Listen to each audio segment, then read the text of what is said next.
হেল university নামের যে Filipino সিরিজটা আমরা শুরু করেছিলাম, আজকে আমরা সেটার ৩য় নম্বর পর্ব দেখব। আর আমি সত্যিই তোমাদের প্রতি অনেক অনেক কৃতজ্ঞ। তোমরা এই সিরিজে আমাকে অনেক ভালোবাসা দিয়েছো। তো যেহেতু এটা অনগোয়িং ড্রামা, তাই এটার বেশি পর্ব আনতে হচ্ছে। আশা করি আর একটা পর্ব আনলেই পুরো সিরিজ কভার হয়ে যাবে। যারা আগের 2টা পার্ট দেখোনি তারা ওই 2টা দেখে এটা দেখতে শুরু করো। লিংক আই বাটন অথবা ডেসক্রিপশন বক্সে পেয়ে যাবে।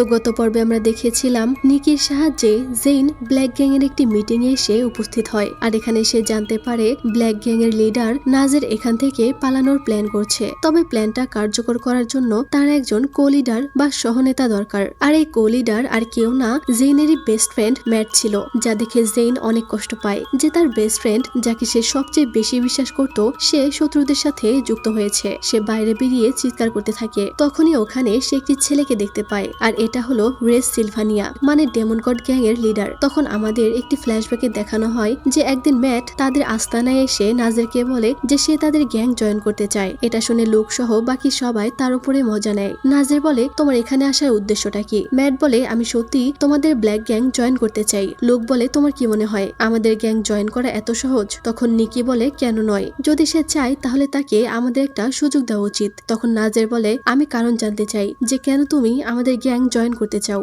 সহজভাবে বললে তুমি আমাদের থেকে আসলে কি চাও? ম্যাট বলে পাওয়ার চাই। নাজের বলে কিন্তু পাওয়ার তো দেওয়ার মতো জিনিস না, এটা অর্জন করে নিতে হয়। তখন লুক বলে অনেক রক্ত বিসর্জন দিয়ে আমরা আজকে এই জায়গায় দাঁড়িয়ে আছি, তাই তুমি আমাদের এখানে জয়েন করতে চাইলে আমি তোমার একটি টেস্ট নেব। তোমাকে আমার সাথে লড়াই করতে হবে। নাজের বলে হ্যাঁ, তোমাকে লোককে হারাতে হবে যদি তুমি আমাদের গ্যাং এর মেম্বার হতে চাও। লোক বলে তো তুমি কি লড়াই করবে নাকি তোমার হোস্টেলে ফিরে যাবে? ম্যাট বলে আজকে শুধু তোমার চুল না, তোমার পুরো শরীর লাল হবে, এটা আমি মেক শিওর করব। মানে ম্যাট তার চ্যালেঞ্জ অ্যাকসেপ্ট করে। এরপর তাদের দুজনের মধ্যে লড়াই শুরু হয়। লুক বারবার ম্যাটকে অ্যাটাক করছিল আর ম্যাট ডিফেন্স করছিল। ম্যাট তখন লুককে ফেলে দিলে লুক রেগে তাকে মারতে থাকে, কিন্তু ম্যাট তো বক্সিং এ অনেক ভালো ছিল। সে লুককে অনেক মারে আর এরপর সে লোহা দিয়ে তাকে মারতে যায়, তবে সে ওটা দিয়ে লুককে মারে না। আর তার এত ভালো ফাইট দেখে নাজের সহ সবাই ইমপ্রেসড হয়ে যায়। আর এভাবেই নাজের ম্যাটকে তার সহনেতা বানায়। এরপর আমরা আবারও বর্তমানে চলে আসি। জেন বাইরে বেরিয়ে চিৎকার করতে থাকে। তখনই রেস পেছন থেকে বলে চিৎকার করা বন্ধ করো। রেস জেনকে বলে তুমি কি জানো না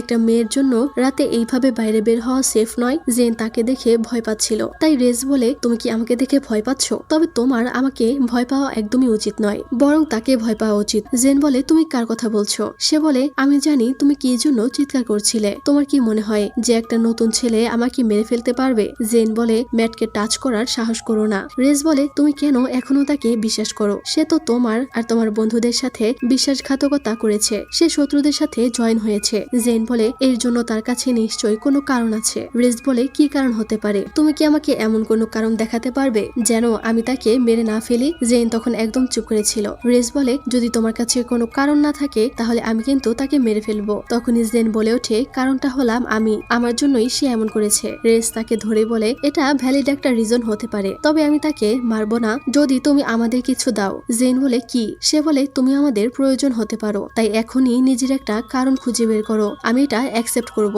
জেন বলে আমি তোমার কথা কিছুই বুঝতে পারিনি, প্লিজ তুমি আমার ফ্রেন্ডের কোনো ক্ষতি করো না। রেস বলে আমি তোমাকে কথা দিতে পারবো না, তবে যদি সে আমার পথে না আসে তাহলে সে সেফ থাকবে। এই বলে জেনের কলার ঠিক করে দিয়ে বলে তুমি এখন চলে যাও। জেন তখনও ভাবতে থাকে রেজ আসলে তাকে কি বলার চেষ্টা করলো। তখনই ওখানে ডেভ এসে তাকে নিয়ে যায়। হোস্টেলে ফেরার পর সে ডেভের সাথে কথা বলতে আসে। ডেভ জিজ্ঞেস করে তুমি ওখানে কেন গেছিলে? ব্যাটের জন্য, কিন্তু তোমার এই সময়ে বাইরে যাওয়া একদম উচিত হয়নি। জেন বলে এটা তো আমি তোমাদের বলবো যে তোমরা কেন বাইরে গেছিলে। তোমরা আমাদেরকে মিথ্যা বলেছো, ধোকা দিয়েছো, ভান করে গেছো। এটা কোনোভাবেই ফ্রেন্ডশিপ হতে পারে না, এটা বুলশিট। ডেভ বলে তুমি কোনো কিছুই জানো না জেন। জেন রেগে বলে কারণ তুমি এই ব্যাপারে আমাকে কিছুই বলনি। ডেভ বলে বলিনি, কারণ হলো আমরা তোমাকে এইসবে ইনভলভ করতে চাইনি। জেন বলে আমরা সবাই অলরেডি এই সিচুয়েশনের মধ্যে আটকে গেছি, তাই আমাদের না বলার জন্য এইটা কোনো কারণই হতে পারে না। সে বলে বাকিরা কি জানে? ডেভ বলে না, সঠিক সময়ে জানিয়ে দেব। জেন রুমে এসে ম্যাটের দেওয়া ওই ছুরিটা দেখতে থাকে আর বলতে থাকে তুমি এটা কিভাবে করতে পারলে ম্যাট? পরদিন সকালে তারা সবাই ক্লাসের দিকে যাচ্ছিল। হোস্টেল লক করার সময় সে ম্যাটকে দেখতে পায় আর ভাবতে থাকে আমি কোনোভাবেই তার সাথে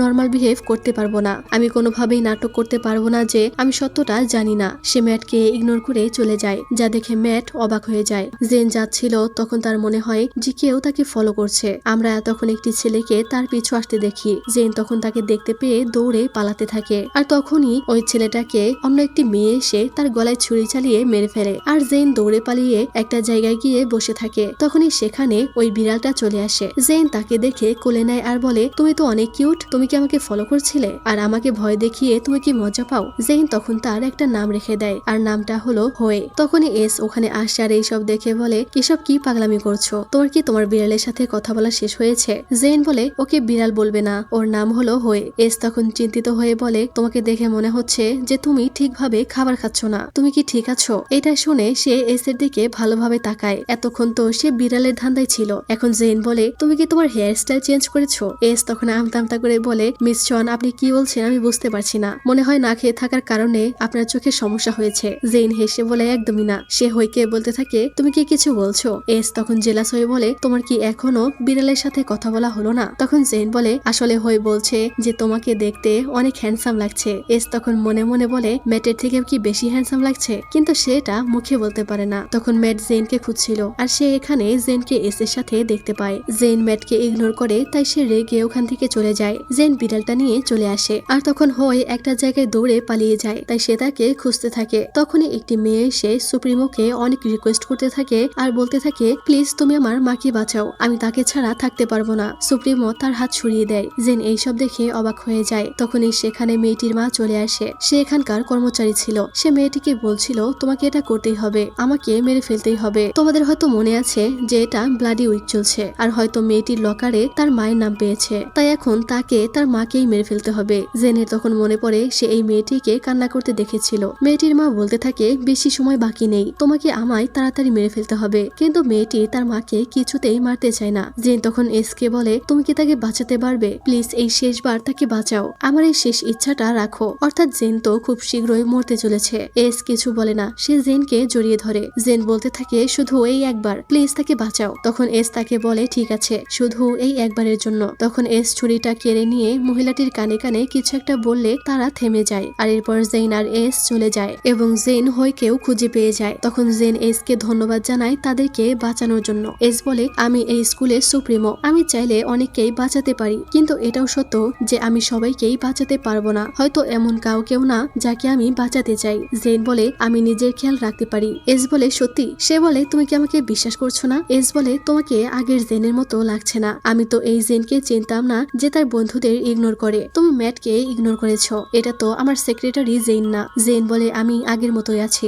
সে বলে, যে জেনকে আমি পছন্দ করি সে তার বন্ধুদের অনেক ভালোবাসে, আর এর জন্যই আমি তাকে অনেক পছন্দ করি। জেন এসব ইগনোর করে বলে, তুমি আমাকে আসলেই চেনো না, তুমি কি জানো যে আমি তাইকোয়ান্ডো করি, তাই আমি আমার নিজের খেয়াল রাখতে পারবো। এস বলে, সত্যি? তাহলে আমাকে তাইকোয়ান্ডো করে দেখাবে, স্কুল শেষে আমার অফিসে আসবে। জেন বলে, অবশ্যই। এস বলে, তাহলে এখন আমার সাথে অ্যাডমিন অফিসে যাওয়ার জন্য প্রস্তুত আছো? জেন বলে, ওখানে কেন যাব? এস বলে, ওই মেয়েটি আর তার মাকে বাঁচানোর জন্য। এরপর এস তাকে বলে, আমি ম্যাডাম ভায়োলেট আর ফ্রান্সিসকোকে হ্যান্ডেল করব। এই বলে জেনের হাত ধরে, আর তারা ভায়োলেটের অফিসে চলে আসে। এরপর এস ভায়োলেটকে বলে, লাইকা আর তার মায়ের ব্যাপারে আপনাকে ব্যতিক্রম করতে হবে, তাদেরকে ছেড়ে দিন, আর আমার এটা বলার অধিকার আছে। ভায়োলেট বলে, অবশ্যই, কিন্তু আমার এর কারণ জানতে ইচ্ছে করছে। এস বলে, এটা হেল ইউনিভার্সিটি, কিন্তু অবশ্যই সবকিছুরই লিমিট থাকা উচিত। তখন ভায়োলেট দাঁড়িয়ে বলে, আশা করি তুমি খুব ভালো করেই জানো যে এই ব্যতিক্রমের মূল্য কি হতে পারে। তোমার পজিশনের একমাত্র রুল যে তুমি কখনোই আরেকজনের সাথে ইনভলভ হবে না, এটা তোমার কখনোই ভোলা উচিত নয় মিস্টার সুপ্রিমো। তুমি জানো যে তুমি কখনোই ফ্রেন্ড বানাতে পারবে না, এমন কোনো ইমোশন তৈরি করতে পারবে না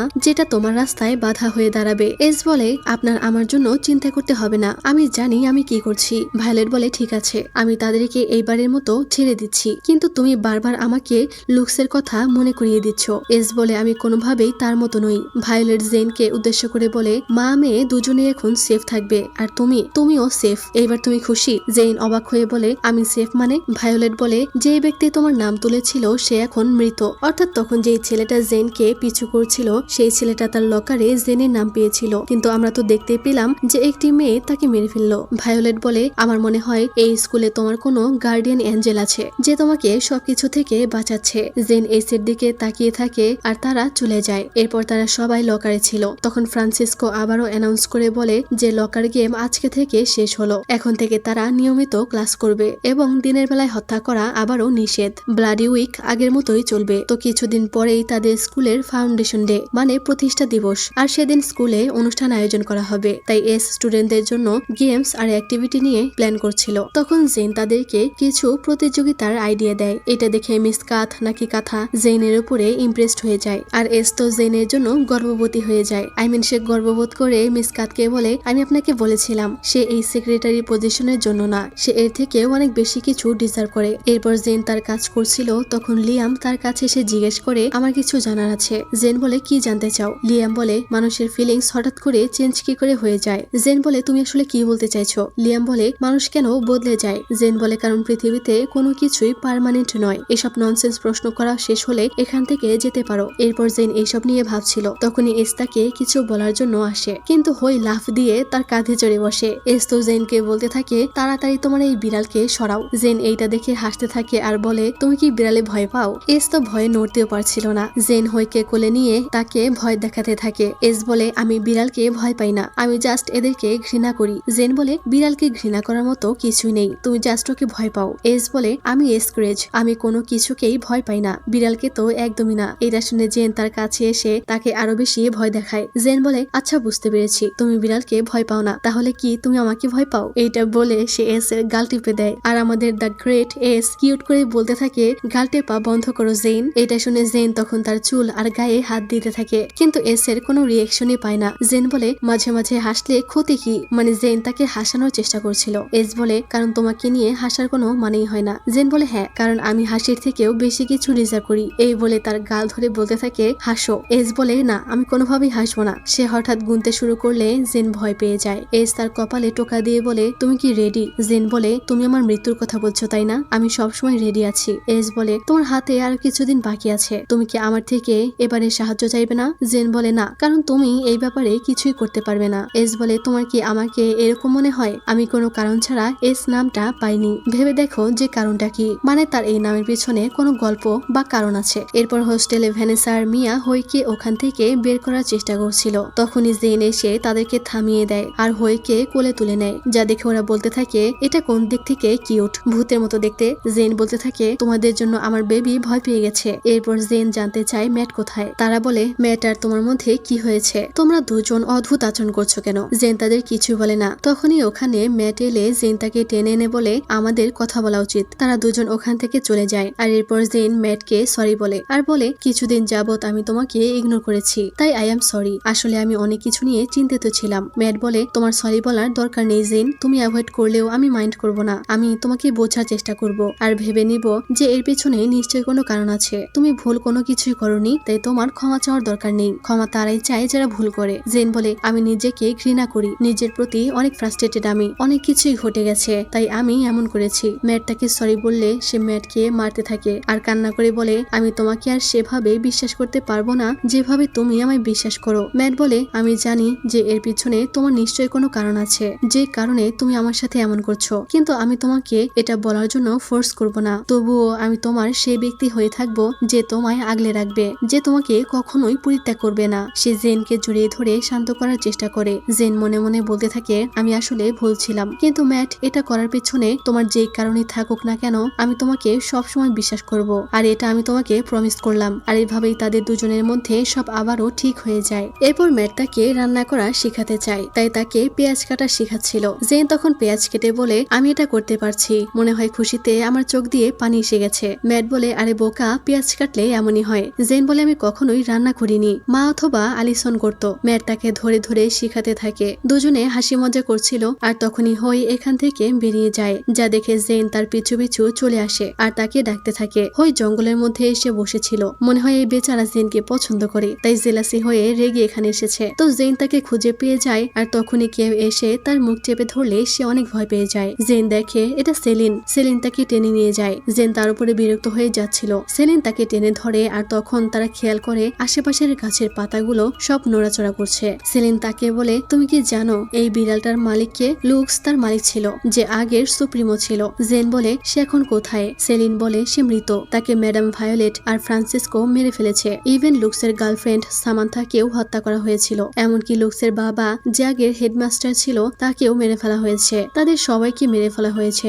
জেন বলে, তারা কিভাবে মারা গেল? কিন্তু সেলিন বলে, এখনই ব্লাডি নাইট শুরু হবে, তাই আমি আমি এখন তোমায় কিছু বলতে পারবো না। কাল বিকালে মিউজিক ক্লাসে আমার সাথে দেখা করবে, আমি তোমাকে সবকিছু বলবো। এই বলে সে চলে যায়। পরদিন তাদের স্কুলের ফাউন্ডেশন ডে ছিল, তাই স্কুলে ডেকোরেশন করা হয় আর অনেক স্টল বসানো হয়। এসব দেখে জেনের অনেক ভালো লাগছিল। এরপর সে সুপ্রিমোর অফিসে যাচ্ছিল, তখনই সে শুনতে পায় মিস কাথের সাথে কিছু একটা নিয়ে কথা বলছিল। মিস কাথ বলছিল, এইভাবে তুমি নিজেকে বিপদে ফেলছো, তোমার তাকে শাস্তি দেওয়া উচিত ছিল। তুমি তো রুলস জানো তাই না? এস বলে, জানি। অনিল বলে, তোমার এটা করা উচিত হয়নি, তুমি এভাবে তোমার পজিশন হারিয়ে ফেলবে। এস বলে, আমি এই পজিশন ছাড়াও বেঁচে থাকতে পারবো। মিস কাথ বলে, মিস শনের সাথে তোমার কি সম্পর্ক যে তুমি তার জন্য এত কিছু করছো? জেন তো এইদিকে এই সব কিছু শুনছিল। এস বলে, সে আমার সেক্রেটারি আর তাকে রক্ষা করা আমার দায়িত্ব। অনিল বলে, আমরা তোমাকে নিয়ে চিন্তিত সুপ্রিমো, আমরা চাই না তুমি কোনো বিপদে পড়ো। এস বলে, আমি এসব কেয়ার করি না, আমি শুধু তাকে হারাতে চাই না, আমার তাকে প্রয়োজন। এসব শুনে জেন অনেক খুশি হয়ে যায়। তখন ওখানে আওয়াজ হয় বলে সে ওখান থেকে দৌড়ে ওয়াশরুমে চলে আসে আর শুধু বারবার এসের বলা কথাগুলো নিয়ে ভাবতে থাকে আর মুচকি মুচকি হাসছিল। নিজেকে বলতে থাকে, আমি কেন এইভাবে হাসছি, আমি কি পাগল হয়ে গেলাম? তখনই তার সেলিনের কথা মনে পড়ে, তাই সে তার কাছে চলে আসে। তখন সেলিন তাকে বলে, তোমার কি সেই ফর্মুলার কথা মনে আছে যেটার কথা আমি তোমাকে বলেছিলাম? তোমায় আরো কিছু বলা বাকি আছে। অনেক মানুষ আছে যারা এই ফর্মুলায় ইন্টারেস্টেড ছিল, ভায়োলেট, ফ্রান্সিসকো, এমনকি আগের হেডমাস্টার ভালদেস। তবে ডক্টর কুইজন তাদের থেকে এক ধাপ এগিয়ে ছিলেন, কারণ সে জানতো যে তারা তাকে ধোকা দিবে। এই কারণে সে এক্সপেরিমেন্ট বন্ধ করে দিয়েছিলেন। কিন্তু ওই তিনজন তার পরিকল্পনাটা ধরে ফেলেছিল এবং তারা প্ল্যান করেছিল যে তারা ফর্মুলাটা চুরি করবে। আর এর জন্যই ওই তিনজন মিলে ডক্টর কুইজনকে মেরে ফেলে যেন তারা ওটা চুরি করতে পারে। কিন্তু এটা সবটা ছিল না। এরপর তারা মিসিং ফর্মুলা নিয়ে রিসার্চ কন্টিনিউ করে এবং সেই স্টুডেন্টকে খুঁজে যাচ্ছে যে এটার সিক্রেট উপাদানের ব্যাপারে জানে, যে উপাদানের মাধ্যমে এই ফর্মুলা সম্পূর্ণ হবে। জেন বলে, আমি ভেবেছিলাম মিস্টার ভালদেস এসবের বিরুদ্ধে ছিলেন, কিন্তু সে কেন এই ফর্মুলা পেতে চাইতো? পাওয়ারের জন্য? সেলিন বলে, না, সে তার মৃত স্ত্রীকে পুনরায় জীবিত করতে চেয়েছিলেন। মিস্টার ভালদেজের একটি ছেলে ছিল যার নাম ছিল লুক্স। সে এখানকার এসএসজি প্রেসিডেন্ট ছিল। সবকিছু তাদের প্ল্যান মতোই চলছিল, কিন্তু যখন নতুন কিছু স্টুডেন্ট এখানে আসলো, সামান্থা সবার মন জয় করে নিল। লুক্স তার থেকে অনেক প্রভাবিত হয়েছিল এবং সামান্থাকে সে ভালোবেসে ফেলেছিল। সামান্থা তাকে কনভিন্স করে ফেলে যেন লুক্স তার বাবাকে স্কুলের এই সব ভায়োলেশন থামাতে বলে। লুক্স গিয়ে তার বাবাকে বলে আর এটা সত্যি কাজে দেয়, এখানে শান্তি ফিরে আসে। কিন্তু এইটা বেশি দিন টিকেনি। ম্যাডাম ভায়োলেট আর ফ্রান্সিসকোর জন্য তারা অনেক কঠোর রুলস প্রয়োগ করেছিল এবং তখন মিস্টার ভালদেস লুক্স আর সামান্থাকে মেরে ফেলার পর তারা বাইরের পৃথিবী থেকে স্কুলটাকে একদম আলাদা করে ফেলে। তখনই তারা ওখানে কাউকে দেখতে পেয়ে তারা পিছু করে, কিন্তু তারা ওই ব্যক্তিকে খুঁজে পায় না। সেলিন প্যানিক করতে থাকে যে ওই ব্যক্তি তার সব কথা শুনে ফেলেছে। জেন বলে, সে কে ছিল? সেলিন বলে, আমি তার নাম জানি না, কিন্তু তাকে আমি সবসময় আমার আশেপাশে দেখতে পাই। সে সবসময় আমাকে ফলো করে, তারা সবসময় আমাদেরকে মনিটর করছে। জেন বলে, তারা মানে কারা? সে চিৎকার করে বলতে থাকে, আমি জানি না, আমার অনেক ভয় লাগছে। সে জেনের হাত ধরে বলে, যদি আমার কিছু হয়ে যায় তাহলে প্লিজ আমার তরফ থেকে সুপ্রিমোকে সরি বলে দিও। জেন তো তার এসব কথার কোনো মানেই বুঝতে পারে না। সেলিন দৌড়ে জঙ্গলের মধ্যে চলে যায়। জেন থামানোর চেষ্টা করে কিন্তু লাভ হয় না। সে তাকে আশেপাশে খুঁজতে শুরু করে আর তখন বৃষ্টিও শুরু হয়ে যায়। সে অনেকক্ষণ ওখানে সেলিনকে খোঁজে আর তখনই কেউ তার মুখ চেপে ধরে নিয়ে যায়। এরপর জ্ঞান ফিরলে সে দেখে স্যার আলভারেজ সেখানে দাঁড়িয়ে আছে। জেন জিজ্ঞেস করে, আমি এখানে কেন? সে বলে, আমি তোমাকে জঙ্গলের মধ্যে অজ্ঞান অবস্থায় পেয়েছি। জেন বলে, সেলিন কোথায়? আমি জঙ্গলে তার সাথে ছিলাম, কিন্তু হঠাৎ সে কোথাও চলে গেল, আপনি কি তাকে দেখেছেন? আলভারেজ বলে, না, আমি শুধু তোমাকেই খুঁজে পেয়েছি। তখন জেন বলে, সেখানে আমরা দুজন ছাড়াও আরো একজন উপস্থিত ছিল, কিন্তু আমি ঠিকভাবে মনে করতে পারছি না। আলভারেজ বলে, সেলিনকে তোমাকে সিক্রেট ল্যাবের ব্যাপারে কিছু বলেছে? সেখানে কি কোনো ল্যাব ছিল? জেন বলে, না। তখনই সে উঠে তার হোস্টেলে ফিরে যেতে চায়, কারণ তার ফ্রেন্ডরা হয়তো তাকে নিয়ে চিন্তিত, কিন্তু বাইরে তো ব্লাডি নাইট চলছে, তাই টিচার তাকে আজকে রাতটা এখানেই থাকতে বলে। তাই জেন এখানেই থেকে যায়। পরদিন তারা ফাউন্ডেশন সিরামনির জন্য রেডি হচ্ছিল। সবাই তো মেকআপ নিয়ে ব্যস্ত। তখন জেরম আর ডেভ ম্যাটকে লাড়া দেয় আর জেনকে গিয়ে আজকে ডেট হওয়ার প্রপোজ করতে বলে। এরপর ম্যাট তার কাছে গিয়ে হাঁটু গেড়ে বসে বলে, তোমাকে অনেক সুন্দর লাগছে জেন, আমি কি তোমার আজকে ডেট হতে পারি? মানে সে আজকে জেনের সাথে ঘুরতে চায়। জেন আমতা আমতা করে বলে, ঠিক আছে, যা দেখে সবাই তো খুশি হয়ে যায়। আর এরপর তারা সবাই মিলে ঘুরতে থাকে। তখন কিছু মেয়েদের দেখে সে তাদের কাছে গিয়ে জিজ্ঞেস করে তারা কি সেলিনকে দেখেছে কিনা। তারা বলে, ওই সাইকোটা হয়তো কোথাও বসে ড্রয়িং করছে। এই বলে তারা হাসাহাসি করছিল। তখন অ্যানাউন্স করে বলা হয় যে ফাউন্ডেশন সিরামনির সময়ে ব্লাডি নাইট অফ থাকবে। এরপর তারা সবাই একসাথে ঘোরাঘুরি করে। এইভাবে ঘুরতে ঘুরতে রাত হয়ে যায়। তারা সবাই মিলে সেলফি তোলে আর তখনই সেখানে ব্ল্যাক গ্যাং আর ডেমন তখন গড গ্যাং এর সবাই এসে হাজির হয় আর তারা তো এদেরকে দেখে ভয় পেয়ে যায়, কারণ এখন তো 7টার উপরে বাজে। ম্যাট তখন জেনের হাত শক্ত করে ধরে রাখে, কিন্তু যেহেতু ব্লাডি নাইট অফ আছে তাই তারা সবাই চুপচাপ চলে যায়। আর এদিকে জেনরা তো ভয়ে জমে গেছিল। এরপর অ্যানাউন্স করে যেসব স্টুডেন্টরা পারফর্ম করবে তাদেরকে ডাকা হয়। তখন ম্যাট চলে যায়, যা দেখে জেন বলতে থাকে ম্যাট কেন চলে গেল। তারা বলে এটা তোমার জন্য একটা সারপ্রাইজ, শুধু দেখতে থাকো। এরপর তারা বসেছিল, তখন তারা ম্যাটের ব্যাপারে বলতে থাকে যে ম্যাট অনেক হট আর ম্যাট নাকি জেনের প্রথম ক্রাশ ছিল। এইসব নিয়ে মজা করছিল আর এস তো এইসব দেখে প্রচুর জ্বলতে থাকে। এরপর ম্যাট পারফর্ম করার জন্য মেকআপ রুমে যায় মেকআপ নিতে। তখন বাকিরা যায় তাকে উইশ করতে। তখন ম্যাট জেনের থেকে গুড লাক কিস চায়। জেন তো করতে চায় না, সবাই তাকে জোর করতে থাকে। মেবি ওদের ওখানে ওরা ফ্রেন্ডদেরকে কিসও করে, মানে যা খুশি তাই করবো, বাট উই আর ফ্রেন্ডস। এটা কেমন ফ্রেন্ডশিপ আই ডোন্ট নো। আর ফিলিপাইন ড্রামার এই একটা সমস্যা যে নায়িকাগুলোকে পুরো 12 ভাতারি টাইপের ক্যারেক্টার দেয়। তো যাই হোক, জেন ম্যাটের গালে কিস করতে যায় আর তখনই সেখানে এস চলে আসে আর বলে তুমি কি এই কম্পিটিশনের রুলস জানো না? জেন বলে কিসের রুলস? আজকের দিনের রুলস আমি অর্গানাইজ করেছি আর এখানে এমন কিছুই হচ্ছে না যেটা রুলস ব্রেক করে। এস বলে হ্যাঁ হচ্ছে, তুমি নিজেও একজন পার্টিসিপেট, তাই তুমি কাউকে কিস করতে পারবে না আর না কেউ তোমাকে কিস করতে পারবে, স্পেশালি তোমার বন্ধুরা তো একদমই না। তার এই অদ্ভুত বানানো রুলস শুনে তো জেন অবাক হয়ে যায়। ম্যাট বলে তাহলে হাগ করতে পারবো? সে বলে না, হাগও করতে পারবে না। এই বলে সে জেনের হাত ধরে টেনে নিয়ে যায় আর ম্যাট এস কে ভেঙাতে থাকে। এরপর তারা সবাই এখানে চলে আসে আর mister handsome and miss beauty নামের একটি কম্পিটিশন তারা অ্যারেঞ্জ করেছিল আর অনিল অ্যাঙ্কারিং করছিল এবং এক এক করে সব কাপলদেরকে ইন্ট্রোডিউস করছিল। তখন একদম শেষে ম্যাটকে ডাকা হয়, তবে ম্যাটের কোনো পার্টনার ছিল না। সে একাই স্টেজে চলে আসে। ম্যাটের ফ্রেন্ডসরা আর জেন ম্যাটকে চিয়ার আপ করতে থাকে। তখন এসকে জ্বালানোর জন্য ম্যাট তার শার্ট খুলে বডি শো করতে থাকে আর তখন এস করে কি সে জেনের চোখ চেপে ধরে রাখে আর মেয়েরা তো ম্যাটকে দেখে লাফালাফি করতে থাকে। জেন কোনো রকমে এসের হাত ছাড়িয়ে দেয়। তখন ম্যাটকে কিছু বলতে বলা হয়। তখন জেন তাকে চিয়ার আপ করলে এস তার সামনে গিয়ে দাঁড়িয়ে থাকে, মানে সে কিছুতেই তাকে ম্যাটকে দেখতে দেবে না। জেন তাকে টেনে বসিয়ে দেয়। এদিকে ম্যাট স্পিচ দিচ্ছিল, তাকে জিজ্ঞেস করা হয় তার পার্টনার কোথায়। ম্যাট বলে আসলে আমার পার্টনার ছিল কিন্তু সে শেষ পর্যায়ে পিছু হটেছে। আর ম্যাট এই চালটা চালে যেন জেন তার পার্টনার হয় আর সত্যি এটাই হয়। জেন তার পার্টনার হতে চায় কিন্তু এইসব দেখে এস তো অনেকটা রেগে যায়। সে ম্যাটকে ডিসকোয়ালিফাইড করতে চায় কিন্তু জেন বলে না, তুমি এমনটা করবে না, আমি তার পার্টনার হব। এই বলে স্টেজে চলে যায়, যা দেখে সবাই তাদের চিয়ারা করছিল কিন্তু এস তো জ্বলে পুড়ে ছারখার হয়ে যাচ্ছিল, কি করবে কিছুই বুঝতে পারছিল না। আর তখনই হঠাৎ ওখানে অনিলের গার্লফ্রেন্ড ফ্রিজিকে দেখে হঠাৎ তার হাত টেনে ধরে স্টেজে চলে যায়। ফ্রিজিও এতে অবাক হয়ে যায়। এস অনিলকে চুপি চুপি বলে তাদের নামও ঘোষণা করতে, মানে এস কিন্তু ভালোই রিভেঞ্জ নিতে জানে। এইবারে এসকে দেখে তো সবাই আরো বেশি লাফালাফি করতে শুরু করে। জেন এইসব দেখে হা করে তাকিয়ে থাকে, তাকে দেখে বোঝা যাচ্ছিল তারও জেলাস হচ্ছে। তখন এস কি করে, সেও ম্যাটের মতো শার্টের বোতাম খুলে বডি শো করাতে থাকে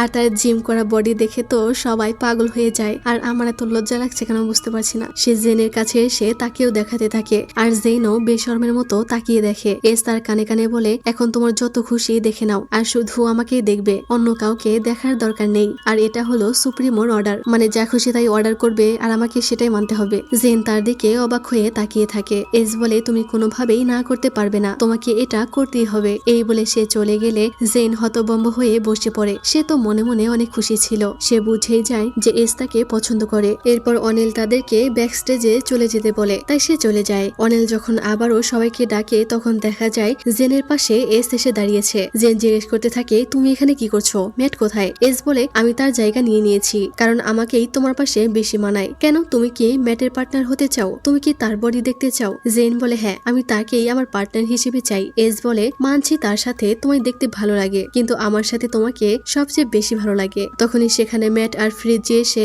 একজন আরেকজনের পার্টনার হয়ে যায়, যা দেখে সবাই তো অবাক হয়ে যায় যে এইসব কি হচ্ছে। এরপর অনিল সবাইকে স্টেজে ডাকে আর সে মিস্টার হ্যান্ডসাম এবং মিস বিউটিফুলের নাম ঘোষণা করে। এস তো ভাবে জেনই হবে মিস বিউটিফুল। তখন অনিল মিস বিউটিফুল হিসেবে ফ্রিজির নাম ঘোষণা করে, মানে অনিল একটা হারামখোর, তার গার্লফ্রেন্ড বলে সে ফ্রিজির নাম ঘোষণা করলো। এতে জেনের অনেকটা খারাপ লাগে। ফ্রিজিকে ক্রাউন দেওয়া হয়, সে তো অনেক খুশি ছিল। ম্যাটও এইসব দেখে রেগে যায় আর এস তো এত রেগে যায় যে ফ্রিজির হাত থেকে সে মাইকটা কেড়ে নিয়ে বলে এটা অনেক বড় মিস্টেক হয়ে গেছে। মিস শন এখানে মিস বিউটিফুল হওয়ার যোগ্য কারণ এখানকার সব মেয়েদের চেয়ে সে সবচেয়ে বেশি গর্জিয়াস। জেনের এসবে খারাপ লাগে। তখন অনিল বলে চিন্তা করবেন না মিস্টার সুপ্রিমো, কারণ আপনি হলেন এই বছরের মিস্টার হ্যান্ডসাম। এস রেগে অনিলকে গালি দিয়ে বলে আমি ইন্টারেস্টেড নই। এই বলে মাইকটা ফেলে দিয়ে ওখান থেকে চলে যায়। জেন বুঝতে পারে না সে কি করবে। এরপর জেন মন খারাপ করে দাঁড়িয়েছিল, তাই ম্যাট তাকে জিজ্ঞেস করে তার কি হয়েছে। জেন কিছু না বলে ওখান থেকে চলে আসে আর এস কে খুঁজতে খুঁজতে পেয়ে যায়। এস বলে আমাকে খুঁজছিলে তাই না?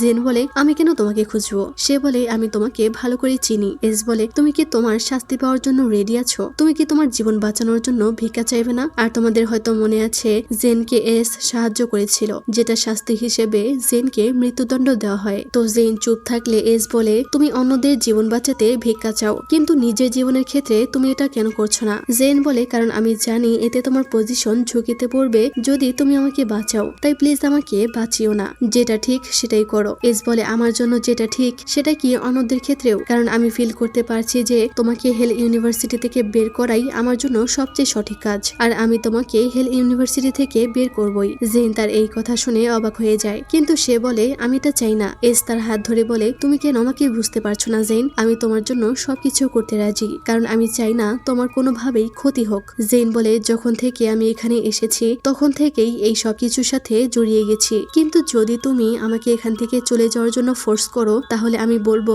তুমি আমাকে এখনই মেরে ফেলো, কারণ আমি কোনোভাবেই আমার ফ্রেন্ড এবং বাকি সব স্টুডেন্টদেরকে ছাড়া এখান থেকে যাব না। এস বলে আমি আমার কথা ফিরিয়ে নিলাম, আমি তোমার শাস্তি কার্যকর করব না, শুধুমাত্র একটি শর্তে। এস তার হাত ধরে বলে তুমি শুধুমাত্র আমার হবে জেন, আমি তোমাকে প্রোটেক্ট করতে চাই, তাই তুমি আমার সাথে থাকবে, আমি তোমাকে আমার পুরো পৃথিবী বানিয়ে নিব। জেন অবাক হয়ে তার এইসব কথা শোনে আর বলে এরপরে কি হবে যদি আমি তোমার হই? এস বলে যদি তুমি আমার হও আমি আর কোনো কিছুকেই পরোয়া করব না, কারণ তুমি আমার জীবনে সবকিছু হবে। আমি কেয়ার করি না যে জীবন আমাদেরকে কোথায় নিয়ে দাঁড় করাবে, তুমি আমার জীবনের সবকিছু হবে এবং থাকবে, তাই আমার আর কোনো কিছুই হারানোর থাকবে না, কারণ আমি যা চাই সেটা হলো শুধুমাত্র তুমি। এই বলে সে জেনকে কিস করতে যায়, কিন্তু তখনই কারো চিৎকার শোনা যায়, তাই তাদের আর কিস করা হয় না। এটা দেখে তো আমার মনটাই ভেঙে গেল যে এতদিন পরে একটা কিস করার পালা আসলো, সেটাও হলো না। পরিচালকের ওপরে যেন ঠাড়া পড়ে। তো এরপর দুজনে এখানে এসে দেখে এটা আসলে সেলিনের লাশ, সেলিনকে কেউ মেরে ফেলেছে। এটা দেখে জেন অনেক কান্না করতে থাকে।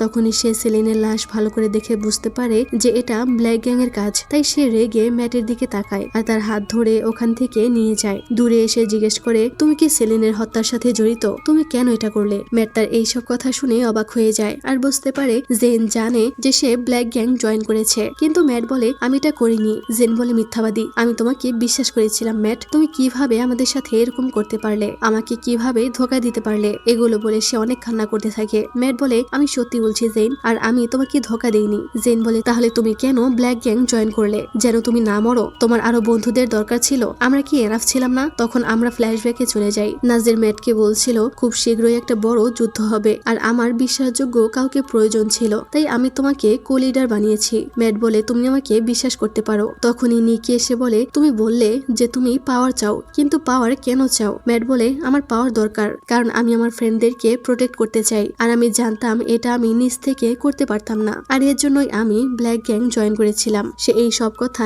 জেনকে খুলে বলে। সে বলে আমি নিজেকে বাঁচানোর জন্য না, আমি আমার ফ্রেন্ডদেরকে বাঁচানোর জন্য তাদের গ্যাং জয়েন করেছিলাম। জেন এটা শুনে কান্না করতে থাকে। ম্যাট বলে আমি আমার জীবনের সবচেয়ে ইম্পর্টেন্ট ব্যক্তিকে প্রোটেক্ট করতে চেয়েছিলাম। জেন কান্না করতে থাকে যে সে ম্যাটকে ভুল বুঝেছে। ম্যাট কান্না করে বলে আমি তোমাকে কখনোই পরিত্যাগ করব না জেন, মৃত্যু পর্যন্ত আমি তোমার পাশে থাকবো। দুজনে কান্না করতে থাকে আর তখনই ডেমন গড গ্যাং এর কিছু ছেলেরা ওখানে চলে আসলে তারা দুজন ভয় পেয়ে যায়। ম্যাট তাকে বলে তুমি এখানেই থাকবে, বাইরে আমার সাথে যাই হয়ে যাক না কেন তুমি কোনোভাবেই এখান থেকে বের হবে না, চোখ বন্ধ করে রাখবে। জেন তার জন্য কান্না করতে থাকে। ম্যাট বাইরে চলে আসলে তাদের সাথে ফাইট শুরু হয়ে যায়। ম্যাট তাদের সাথে লড়াই করতে থাকে, কিন্তু সে এতজনের সাথে পেরে ওঠে না, তাকে তারা মারতে থাকে। আর জেন এসব শুনে মুখ চেপে প্রচন্ড কান্না করছিল, তার কাছে করার মতো কিছুই ছিল না। এদিকে ছেলেগুলো ম্যাটের মাথায় আঘাত করবে, তখনই পেছন থেকে সুপ্রিমো এসে তাকে ধরে ফেলে আর সে সবার সাথে ফাইট করতে থাকে। সবাইকে মেরে সে শুইয়ে দেয়। তখনই এখানে ব্ল্যাক গ্যাং এর দলবল চলে আসে। সুপ্রিমো ম্যাটকে টেনে তোলে আর তাদেরকে ম্যাটকে নিয়ে যেতে বলে। ম্যাট তো এইটা দেখে অবাক হয়ে যায়।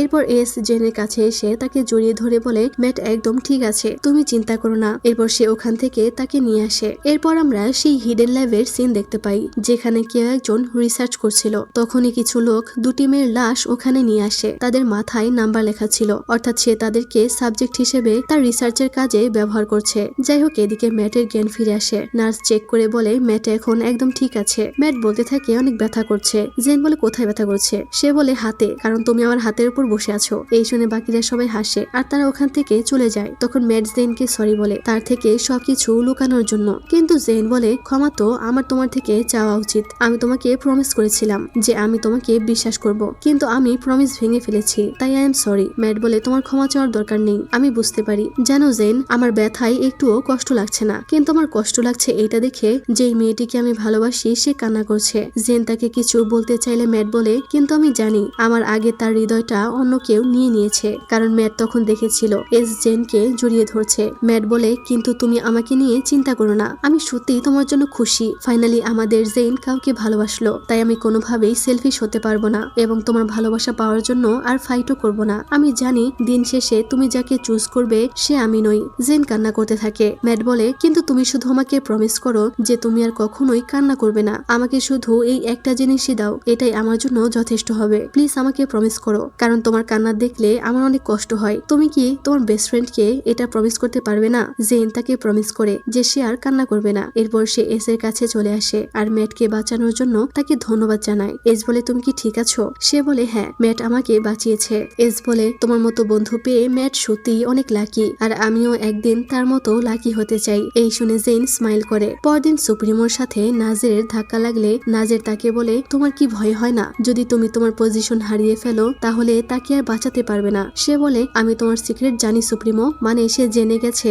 সুপ্রিমো জেনকে ভালোবাসে। সে বলে তোমার কি মনে হয় রেজ কেন এতদিন যাবত চুপ করে আছে? সুপ্রিমো বলে তুমি নিজেই গিয়ে তাকে জিজ্ঞেস করছো না কেন? এই বলে সে চলে আসে। এদিকে জেন বসেছিল আর তখনই ওখানে রেজের গার্লফ্রেন্ড রোকসেন এসে তাকে জ্বালাতে শুরু করে আর বলতে থাকে ক্যান্টিনে গিয়ে আমাদের জন্য খাবার নিয়ে এসো। জেন এইসব শুনে চুপচাপ উঠে চলে আসে। কিছুটা রেগে এস এর অফিসে এসে কাজ করতে থাকে। এস তখন তার মুখ দেখেই বুঝে যায় যে জেন না খেয়ে আছে, তাই সে তাকে খাবার দেয় এবং ওটা খেতে বলে। জেন বলে আমার এখন ক্ষুধা পায়নি, কাজ শেষে খেয়ে নিব। তখন মিস কাথ এসকে উদ্দেশ্য করে বলে আমার মনে হয় তুমি জেনের একটু বেশি ক্লোজ হচ্ছ, তুমি কি তোমার পজিশন ভুলে গেছো? এস বলে আমি জানি আমি কি করছি, কিন্তু আমি কেয়ার করি না, তাই সবাই এখনই রুম থেকে বেরিয়ে যাও। জেন তো হা করে তার এইসব কর্মকাণ্ড দেখে। তাদের টু শব্দ করার সাহস হয় না, তাই তারা ওখান থেকে চলে যায়। এস তার সামনে বসে বলে এটা আমি তোমার জন্য ক্যাফেটেরিয়া থেকে এনেছি। খাবারে মাংস ছিল, তাই জেন বলে আমি পাতাযুক্ত খাবার খাই, মাংসের খাবার বেশি খাই না। মানে বুঝতে পারছো ওরা তো ডায়েট করে। কিন্তু এস এটা শুনে বলে তো আমি কি তোমাকে ঘাস খাওয়াবো? তোমার প্রোটিনের দরকার আছে।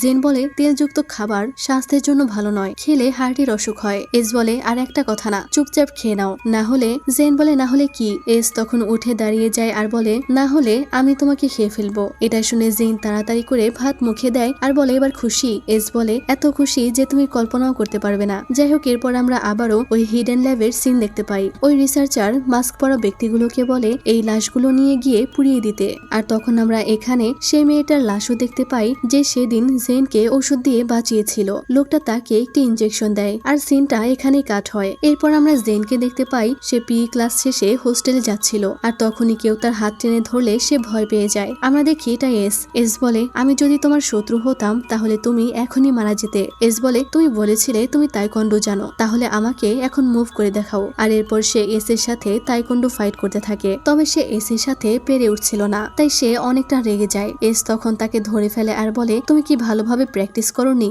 তখনই জেন বলে আমি শুধু তাইকোয়ান্ডো না আর অনেক কিছুই জানি। এই বলে তাকে অন্য স্টাইলে মেরে ফেলে দেয় আর তার উপরে গিয়ে বসে। এস তাকে ধরে কিস করতে গেলে সে ফাইট করার জন্য আবার উঠে দাঁড়ায় আর বলে একটা ভুল মুভমেন্ট করলেই আমি তোমার বলে লাথি মেরে দিব। মানে বল মানে বুঝতে পারছো যে মেন সুইচের সাথে যে বল থাকে সেটার কথা বলছে। কিন্তু এস তাকে আরো রাগিয়ে দিতে থাকে। সে বলে যদি তুমি আমার বলে লাথি দাও তাহলে আমি তোমাকে বাচ্চা কিভাবে দিব? মানে আমি বুঝি না ছেলেরা মেয়েদেরকে জ্বালিয়ে কি শান্তি পায়। জিন আরো রেগে তাকে মারার চেষ্টা করে, কিন্তু বেচারি এস কে একবারও টাচ করতে পারে না। উল্টে এস তার পা ধরে তাকে ফেলে দেয়। এরপর এস তাকে বলে তুমি ডিফেন্স করতে জানো না, আমি তোমাকে শেখাবো। জেন তাকে ধন্যবাদ জানায় আর শান্ত হয়ে যায়। এস তার চুলগুলো ঠিক করে দেয়। তারা অনেকটা ক্লোজ ছিল, দেখে মনে হচ্ছিল তারা কিস করবে, কিন্তু না, এবারেও তারা কিস করে না। এরপর জেন তাকে জিজ্ঞেস করে তুমি কেন আমাকেই তোমার সেক্রেটারি হিসেবে চুজ করলে? অন্য কাউকে তো করতে পারতে, যেমন অ্যাঞ্জেলিকা। এস বলে সে এই পজিশনের জন্য পারফেক্ট নয়। জেন বলে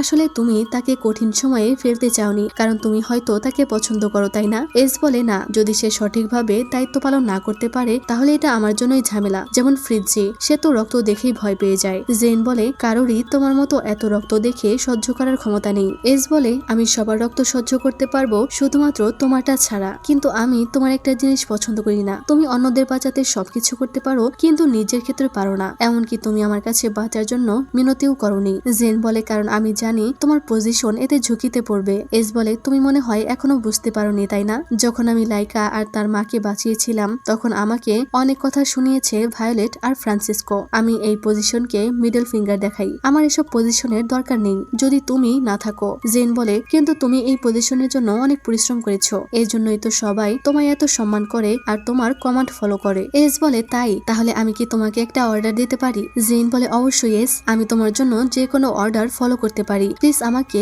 অর্ডার দাও। এস বলে তুমি এখন থেকে আমি ছাড়া আর কারো অর্ডার ফলো করবে না, এটাই সুপ্রিমোর অর্ডার। এই বলে তার কপালে আলতো করে একটা চুমু দেয়। তখন আমরা দেখি নিকি তাদের দুজনের উপর নজর রাখছিল। এরপর জেন ওয়াশরুমে ছিল, সে চলে যাচ্ছিল আর তখনই সেখানে নিকি এসে তাকে ধাক্কা দিয়ে ফেলে দেয়। তার গলায় পা দিয়ে চেপে ধরে বলে তুমি সবকিছু নষ্ট করে দিচ্ছ।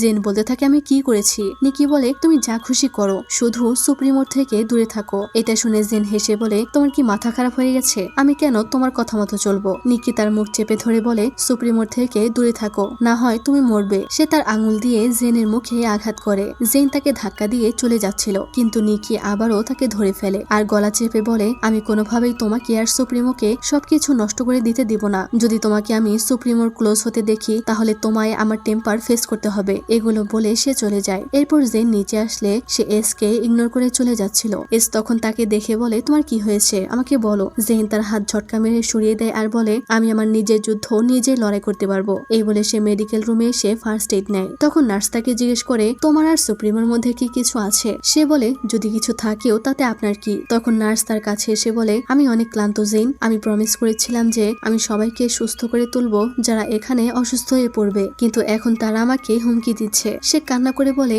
আমি তাদের হাতের পুতুল হয়ে ক্লান্ত হয়ে গেছি, আমি জানি আমি কখনোই এখান থেকে বের হতে পারবো না। তখন জেন তার হাত ধরে বলে আমি কোনোভাবেই তাদেরকে জিততে দিব না, এই যুদ্ধ এখনো শেষ হয়নি, আমরা অবশ্যই এই জায়গা থেকে পালিয়ে যাব। তখন নার্স বলে যেদিন তোমাকে আর তোমার আরেক বন্ধুকে বিষ দেওয়া হয়েছিল সেদিন আমি তোমাদেরকে একটা মিথ্যা বলেছিলাম। তোমার শরীরে যে বিষ পাওয়া গেছে সেটা কোনো সাধারণ বিষ নয়, সেটা একটা কেমিক্যাল কম্পাউন্ড থেকে এসেছে আর এই কেমিক্যালটা এই ক্লিনিকের। এই বলে সে একটি ডকুমেন্ট বের করে আর বলে একজন স্টুডেন্ট আমাকে অনুরোধ করেছিল এই কেমিক্যালটা দেওয়ার জন্য, আর এই স্টুডেন্টকে তুমি খুব ভালো করেই চেনো, অর্থাৎ যে ব্যক্তি ওই কেমিক্যালটা নিয়েছিল এটা তার ডকুমেন্ট। জেন ওখানে নামটা দেখে অবাক হয়ে যায়। ডকুমেন্টটা নিয়ে জেন ওখান থেকে বেরিয়ে আসে আর মনে মনে বলছিল আমি উইশ করেছিলাম যে এটা করেছে এটা যেন সে না হয়, কিন্তু সে এটা কিভাবে করতে পারলো? আজকে রাতে আমাকে সমস্ত সত্যিটা বের করতে হবে। রাতে জেন পড়াশোনা করছিল আর তখন তার কাছে ম্যাট এসে বসে। তারা দুজনে এখানে অনেকক্ষণ গল্প করে। এরপর তার সব ফ্রেন্ডরা ট্রুথ অর ডেয়ার খেলতে বসে। তখন মিয়া ডেয়ার নিলে তাকে গান গাইতে বলা হয়, তাই সে গান গায়। ভ্যানেসা ট্রুথ নিলে জিজ্ঞেস করা হয় হেল ইউনিভার্সিটিতে তার ক্রাশকে। ভ্যানেসা বলে এখানে এমন কেউ নেই যে আমার ক্রাশ। ডেভকে জিজ্ঞেস করা হয় অ্যাকোয়েন্টেন্স পার্টির রাতে তার ক্রাশ কে ছিল। ডেভ বলে অবশ্যই এটা মিয়া, যদিও ওই দিন আমি ড্রাঙ্ক ছিলাম। জেন বলে তাহলে তোমার সেদিন রাতের কথা মনে আছে তাই না? ডেভ বলে কি করে মনে থাকবে না, সেদিন তো আমি মরতে মরতে বেঁচে গেছিলাম। জেন বলে তাহলে তুমি ওই ড্রিঙ্কসটা কোথায় পেয়েছিলে যেটাই বিষ ছিল? তার এমন প্রশ্নে ডেভ হকচকিয়ে বলে সেটা আমার কি করে মনে থাকবে। ভ্যানেসা বলে জেন তুমি হঠাৎ এমন ভাবে কেন কথা বলছো? জেন তাকে ইগনোর করে ডেভকে বলে তাহলে আইস কিউব গুলো কোথা থেকে নিয়েছিলে? ডেভ বলে তুমি আসলে কি বলতে চাইছো যে এটা আমার দোষ ছিল? আমি কিছুই করিনি জেন। জেন বলে তুমি ছিলে, তুমি সেদিন আইস কিউব ড্রিঙ্কসে দিয়েছিলে, তবে তুমি একা ছিলে না, তোমার সাথে আরো একজন ছিল। সে চিৎকার করে সবাইকে জিজ্ঞেস করে তোমাদের মধ্যে কে ছিল মনে আছে? ভ্যানেসা বলে তুমি সব কি বলছো জেন? জেন তখন জেরোমের দিকে তাকিয়ে জিজ্ঞেস করে ওই সময় তুমি কোথায় ছিলে আর কি করছিলে জেরোম? জেরোম একদম চুপ করে থাকে, যা দেখে তাদের আর বুঝতে বাকি থাকে না যে এটা জেরোম করেছে। জেন ওই ডকুমেন্টটা জেরোমের দিকে ছুড়ে দেয়। ম্যাটও তখন ওটা দেখে, সবাই তার উপরে অনেকটা রেগে যায়। জেন চিৎকার করে বলে তোমার কি এখন মনে পড়েছে যে তুমি এই পয়জনের জন্য রিকোয়েস্ট করেছিলে? জেরোম চিৎকার করে বলে হ্যাঁ এটা আমি করেছি, আমি ড্রিঙ্কসে বিষ মিশিয়েছিলাম আর আমি এটা করেছিলাম কারণ সে আমাকে বলেছিল যে এটা না করলে ম্যাডাম ভায়োলেট তোমার আরো বড় ক্ষতি করবে। তারা জিজ্ঞেস করে সেটা কে এটা তাকে বলেছে। জেরোম বলে একটা স্টুডেন্ট যার গায়ে লাল চাদর ছিল, যে মেয়েটা আমাদেরকে ক্লিনিকে সাহায্য করেছিল। আমরা ফ্ল্যাশব্যাকে চলে যাই। মেয়েটি তাকে বলেছিল ম্যাডাম ভায়োলেট আর ফ্রান্সিসকো জেনকে মেরে ফেলার প্ল্যান করেছে। তারা জানতো না কবে তারা জেনকে মারবে, কিন্তু তারা আন্দাজ করতে পেরেছিল যে এটা অ্যাকোয়েন্টেন্স পার্টির দিন হতে পারে। তাই তারা ঠিক করে ম্যাডাম ভায়োলেট কিছু করার আগেই তারা জেনকে কম ক্ষতিকর বিষ দিয়ে অসুস্থ করে ফেলবে আর এরপর তাকে অ্যান্টিডোট দিয়ে বাঁচিয়ে নিবে। এজন্যই জেরোম ওই কেমিক্যালটা ক্লিনিক থেকে নিয়ে এসেছিল। সে বলে জেনকে বাঁচানোর এই একটাই উপায় ছিল যে তাকে বাঁচাতে হলে আগে তাকে আহত করতে হবে। তারা ঠিক করেছিল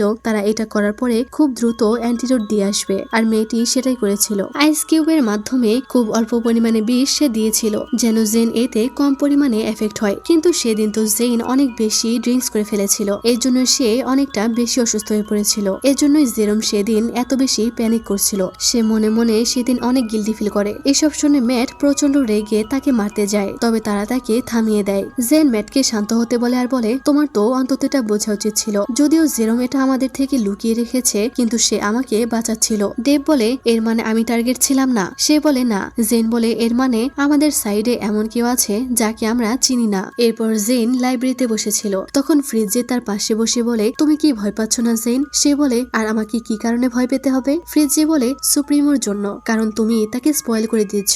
জেন বলে তুমি আসলে আমার থেকে কি চাইছো? সে বলে আমি একটা বিষয় ক্লিয়ার করতে চাই। জেন বলে তোমার ননসেন্স কথা শোনার জন্য আমার সময় নেই। তখন ফ্রিজে বলে সুপ্রিমোর জন্য হলেও তুমি কি এটা শুনবে না? আমি জানি আমি প্রথমে তোমার সাথে অনেক খারাপ ব্যবহার করেছি আর আমি এটা করেছিলাম তোমাকে টেস্ট করার জন্য, কিন্তু তুমি মানো আর না মানো আমরা দুজনেই একই জিনিস চাই, আর সেটা হলো সুপ্রিমোকে প্রোটেক্ট করা। জেন বলে তোমার কথা আমি কিভাবে বিশ্বাস করব? সে বলে আমি এটা বিশ্বাস করি যে সুপ্রিমো একমাত্র আশা যার মাধ্যমে আমরা এই জায়গা থেকে পালাতে পারবো। হ্যাঁ আমি জানি আমি তোমার সাথে কিছু সময় মিসবিহেভ করেছি, কিন্তু আমিও এই জাহান্নামের গর্ত থেকে বের হতে চাই, তাই চলো একসাথে কাজ করা যাক। জেন কিছুক্ষণ ভেবে বলে ঠিক আছে, কিন্তু আগে তোমায় আমার পজিশনকে সম্মান করতে হবে। ফ্রিজজি বলে ঠিক আছে, তবে তুমি নিজের পজিশনের পূর্ণ ব্যবহার করবে, আমি এটাই চাই। জেন বলে সেটা তোমায় বলতে হবে না। আরেকটা কথা হলো আমরা কিন্তু ফ্রেন্ডস নই, এটা শুধুমাত্র একটা ডিল। ফ্রিজজি বলে ঠিক আছে, তাহলে চলো একসাথে লাঞ্চ করা যাক। এটা বলে দুজনেই ক্যাফেটেরিয়া আসে খাবার খেতে। জেন ড্রিঙ্কস নিতে আসে আর তখনই সেখানে রোকসেন এসে আবারও হাজির হয় আর বলে কেন জানি আমার মনে হচ্ছে এখানে আমার ব্যাগের মধ্যে থেকে সব পড়ে যাবে। এই বলে তার ব্যাগ থেকে সবকিছু ফেলে দিয়ে বলে আমি জানতাম যে এইটাই হবে, এখন তুমি আমাকে এইগুলো তুলে দিবে। জিন চুপচাপ তাকে তুলে দিচ্ছিল। তার ফ্রেন্ডরা এটা দেখে তাকে সাহায্য করতে আসে। সে চলে যাওয়ার সময় বলে আমি এই স্কুলের কুইন, তাই আমার আন্দাজ ভুল হয় না, আর আমার ফিল হচ্ছে যে কিছু একটা হতে চলেছে। ভ্যানেসা বলে তোমার কি ফিল হচ্ছে না যে একটা হাতের ঘুষি তোমার মেকআপ করা ফেসটা চ্যাপটা করে দিবে? রোকসেন তখন ভ্যানেসাকে গালি দিলে মিয়া তাকে ঠাস করে একটা চর বসিয়ে দেয়। এতে রোকসেন তো কান্না শুরু করে দেয় আর তারা খাবার খেতে সবাই টেবিলে চলে আসে। সবাই তো মিয়াকে প্রশংসা করতে থাকে। মিয়া বলে এই চরটা সে ডিজার্ভ করে, কিন্তু জেন বলে তুমি কেন এমনটা করতে গেলে? সে রেগে আরো খারাপ কিছু করতে পারে। মিয়া বলে তাহলে আমি তাকে আবারও চর মারবো, তুমি আমাকে নিয়ে চিন্তা করো না, আমি নিজের খেয়াল রাখতে পারবো। তখন ওখানে এস আসলে তারা সবাই ক্লাসের বাহানা দিয়ে জেনকে রেখে ওখান থেকে চলে যায়। অ্যাঞ্জেলিকাও এসের সাথে ছিল, তাই ম্যাট তাকে নিয়ে যায়। জেন তখন সুযোগ বুঝে তার রিভেঞ্জ নিতে শুরু করে। সামনে করলার আইটেম ছিল, তাই সে এস কে ওটা খেতে বলতে থাকে, কিন্তু এস বলতে থাকে তুমি কি আমাকে জন্তু ভেবেছো? আমি কোনোভাবেই এটা খাবো না। জেন বলে বাচ্চাদের মতো কেন করছো, তোমাকে এটা খেতেই হবে। এস আর কোনো উপায় না পেয়ে করলার তরকারি খায়, কিন্তু বেচারা তো এটা গিলতেও পারছিল না। সে বলে এটার স্বাদ জঘন্য। জেন তাকে বাচ্চাদের মতো শাসন করে যে তাকে এটা খেতেই হবে। এরপর তাকে পালং শাক খেতে বলছিল, কিন্তু এস বলে আমি এটা খাই না, কিন্তু জেন জোরাজুরি করলে সে ওটা খায়। কিন্তু এতে হঠাৎ করে এস এখানে কিছুটা অসুস্থ বোধ করে। জেন বলতে থাকে তোমার কি পালং শাকে অ্যালার্জি আছে? তুমি আমাকে আগে কেন বলনি? এস বলে তুমি এত চিন্তিত কেন হচ্ছ, আমি একদম ঠিক আছি। সে কাশতে শুরু করে আর বলে আমি তোমার এফোর্ট কোনোভাবেই নষ্ট হতে দিতে পারি না। জেনে তার জন্য অনেক খারাপ লাগছিল। এস এর কাশি অনেক বেড়ে যায়, তাই সে তাকে সামলানোর চেষ্টা করে আর সবার কাছ থেকে চিৎকার করে সাহায্য চাইতে থাকে। আর এরপর সে এস কে ক্লিনিকে নিয়ে আসে। নার্স তাকে একটা ইনজেকশন পুশ করে দেয় আর বলে এস ঠিক হয়ে যাবে, তবে তার এখন রেস্টের দরকার। আর তখনই সেখানে অ্যাঞ্জেলিকা এসে জেনকে বলতে থাকে তুমি সুপ্রিমোর ক্ষতি করেছো, এই বলে তাকে অনেকগুলো থাপ্পড় মারে। নার্স গিয়ে তাকে থামায় আর বলে সুপ্রিমো জানলে অবশ্যই খুশি হবে না যে তুমি তার সেক্রেটারিকে এইভাবে থাপ্পড় মেরেছো। সে বলতে থাকে সুপ্রিমো জেগে উঠলে অবশ্যই তাকে শাস্তি দিবে। নার্স তাকে ধরে বলে তুমি কি মজা করছো? তুমি কি জানো না যে সুপ্রিমো তাকে কোনোভাবেই কষ্ট দিতে পারে না? সে তখন বলে যদি সুপ্রিমো তাকে শাস্তি না দেয় তাহলে আমি তাকে শাস্তি দেব। তখনই আবারও মিস কাঁধ এসে জেনের উপর চিৎকার করতে শুরু করে। ওই যে কথায় আছে না, হাতি যখন কাদায় পড়ে চামচিকাও লাথি মারে, জেনের অবস্থা এখন এরকম। নার্স মিস কাঁধকে ওখান থেকে নিয়ে চলে গেলে সে এস কে জড়িয়ে ধরে কান্না করতে থাকে। এরপর সে হল রুমে চলে আসে। তার ফ্রেন্ডরা জানতে চায় এস এর কি অবস্থা। সে বলে তার এখনো জ্ঞান ফেরেনি, এই সব কিছু আমার দোষ। আমি যদি তাকে সবজি খেতে জোর না করতাম তাহলে এমনটা হতো না। মিয়া বলে, নিজেকে কেন দোষ দিচ্ছ? তুমি তো জানতে না যে তার অ্যালার্জি আছে, এটা একটা অ্যাক্সিডেন্ট ছিল। ভ্যানেসা বলে, মিয়া ঠিক বলেছে, সুপ্রিমো ঠিক হয়ে যাবে, তুমি চিন্তা করো না। তখনই ওখানে অ্যাঞ্জেলিকা তার দলবল নিয়ে হাজির হয়ে যায় আর বলে, সুপ্রিমোর সাথে তুমি যা করেছো এর জন্য তোমাকে শাস্তি পেতে হবে। এখানে রোকসেনও ছিল। তখন ফ্রিজে এসে তাদের থামানোর চেষ্টা করে আর বলে, তোমরা কি আবারও সমস্যা টেনে আনতে চাইছো? রোকসেন বলে, তুমি কি জানো না আমাদের সুপ্রিমো এই মেয়েটির জন্য অসুস্থ হয়ে গেছে, সে প্রায় মারাই যাচ্ছিল। ফ্রিজি এটা জানতো না। জেন তাকে বলে, আমি এটা ইচ্ছাকৃত ভাবে করিনি। অ্যাঞ্জেলিকা বলে, তুমি ইচ্ছা করেই করেছো। সে বলে, না, আমি কোনোভাবেই তাকে কষ্ট দিতে পারি না। তারা বলতে থাকে, আমরা দেখেছি তুমি তাকে খাওয়ার জন্য জোর করেছিলে। তারা ওখানে সবাইকে জড়ো করতে থাকে। সবাই বলতে থাকে, আমাদের এই মেয়েটিকে শাস্তি দেওয়া উচিত। তারা সবাই তাকে ঘিরে ধরে। তার ফ্রেন্ডসরা তাকে হেল্প করার চেষ্টা করলে তাদেরকেও সবাই ধরে রাখে। আর এরপর জেনকে তারা ওপরে নিয়ে গিয়ে তার হাত বেঁধে ফেলে। তারা সবাই তাকে ধরে রাখে আর অ্যাঞ্জেলিকা একটা স্টিক দিয়ে তাকে প্রচন্ড মারধর করে। এখানে পরিস্থিতি অনেক ভয়াবহ হয়ে যায়। জেনের অবস্থা অনেক খারাপ হয়ে যায়। সে ব্যথায় চিৎকার করতে থাকে। তার ফ্রেন্ডরা তার জন্য কান্না করতে থাকে। আর অ্যাঞ্জেলিকা তো থামার নামই নিচ্ছিল না। সে মেরে ক্লান্ত হয়ে গেলে রোকসেনকে স্টিক দেয় তাকে মারার জন্য। তখন রোকসেন বলে, আমার মনে হয় এখন বাড়াবাড়ি হয়ে যাচ্ছে। অ্যাঞ্জেলিকা চিৎকার করে বলে, তাকে আমাদের শাস্তি দেওয়া উচিত, সে এটা ডিজার্ভ করে। তখন রোকসেনও তাকে অনেক মারধর করে। জেন রক্তাক্ত হয়ে যায়। অ্যাঞ্জেলিকা তার হাত থেকে স্টিক কেড়ে নিয়ে বলে, তুমি অনেক ধীরে মারছো। রোকসেন বলতে থাকে, এটা আর করা ঠিক হবে না, এখন যথেষ্ট হয়েছে। কিন্তু অ্যাঞ্জেলিকা সাইকো হয়ে গেছিল। সে আবারও তাকে মারতে শুরু করে। আর জেনের এই অবস্থা দেখে এইবার রোকসেনও কান্না শুরু করে দেয় আর অ্যাঞ্জেলিকাকে থামতে বলছিল।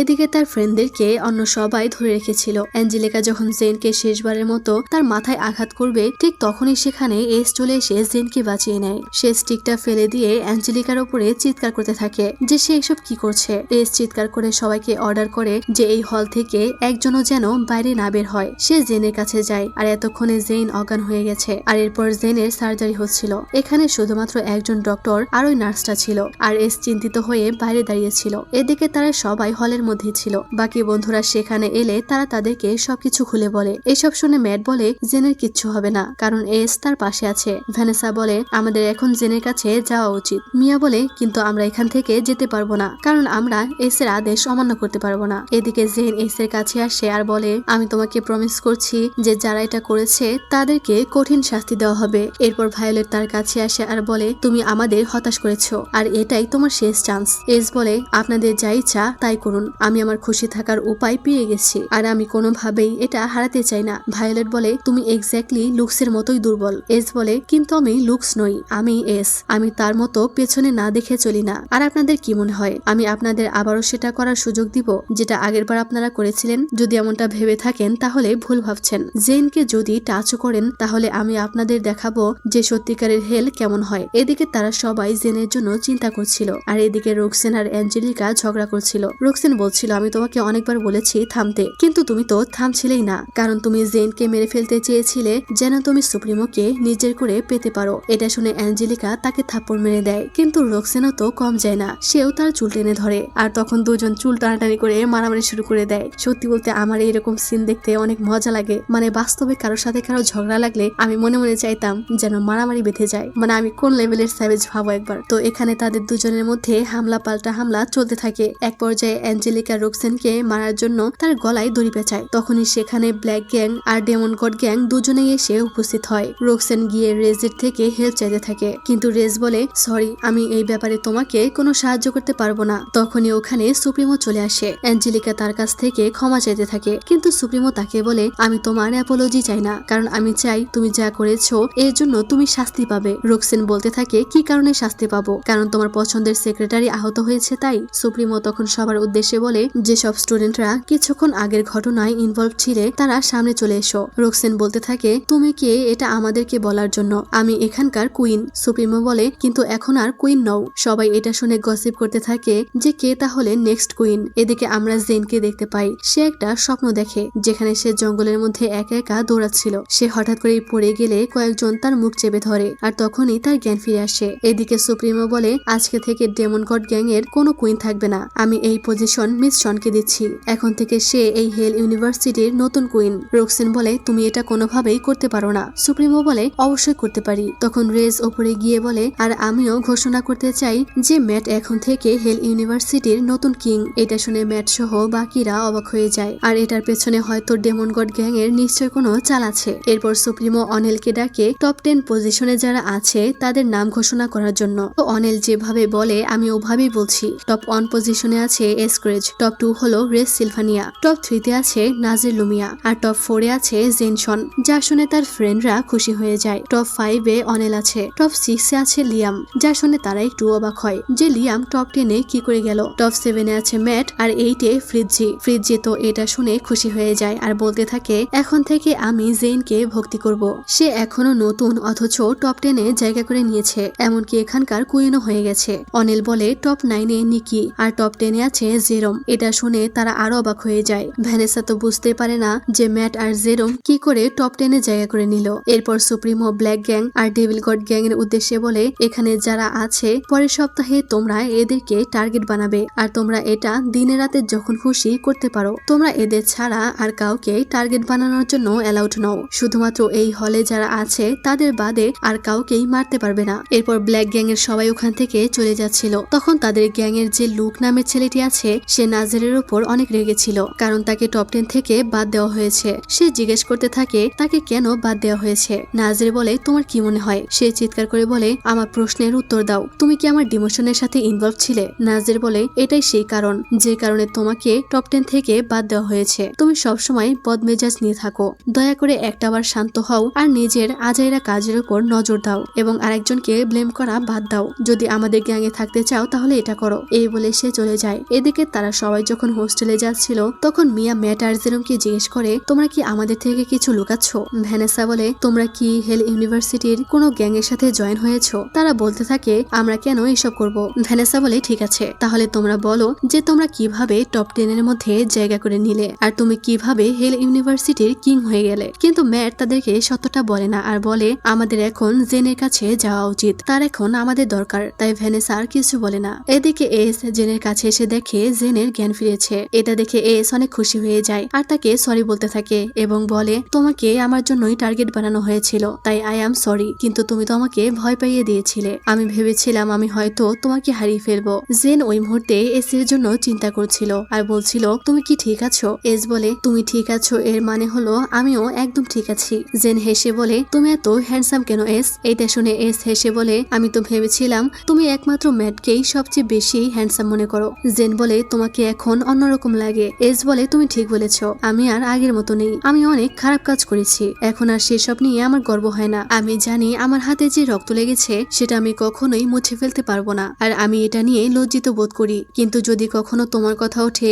আমি কিন্তু দ্বিতীয়বার এইসব নিয়ে ভাববো না। তাই আমি তোমাকে একটা প্রমিস করতে চাই, যাই হয়ে যাক না কেন আমি তোমাকে রক্ষা করব। এস তার হাত ধরে বলে যতক্ষণ আমি বেঁচে আছি ততক্ষণ পর্যন্ত তুমি সেফ, আমি এসক্রেজ সব সময় তোমার ঢাল হয়ে দাঁড়াবো। জেন অবাক হয়ে তাকে জিজ্ঞেস করে তুমি কি করেছো এস? এস বলে তুমি কি আমাকে বিশ্বাস করো? জেন আবারও তাকে জিজ্ঞেস করে তুমি আসলে কি করেছো? এখানেই সিন কাট হয় আর আমাদেরকে হিডেন ল্যাবের সিন দেখানো হয়। আমরা দেখি ওই রিসার্চার কারো একজনের রক্ত নিয়ে একটা ডিএনএ টেস্ট করছে। টেস্টের রেজাল্ট পজিটিভ আসে, যেটা দেখে সে বলে এটা তো অসম্ভব, এটা কিছুতেই হতে পারে না। তখন আমরা দেখি তার হাতে আসলে জেনের রক্ত ছিল, এর মানে হতে পারে এই লোকটি জেনের সার্জারি করছিল। আর এখানেই এই গল্পের 13 নম্বর এপিসোডটাও শেষ হয়ে যায়। আর এই পুরো সিরিজটা শেষ হতে এখনো 5টা এপিসোড বাকি আছে। তো বাকি এপিসোডগুলো চলে আসলে আমি এক্সপ্লেন করে দিব। ততক্ষণ পর্যন্ত তোমরা ভালো থাকো, সুস্থ থাকো, আল্লাহ হাফেজ।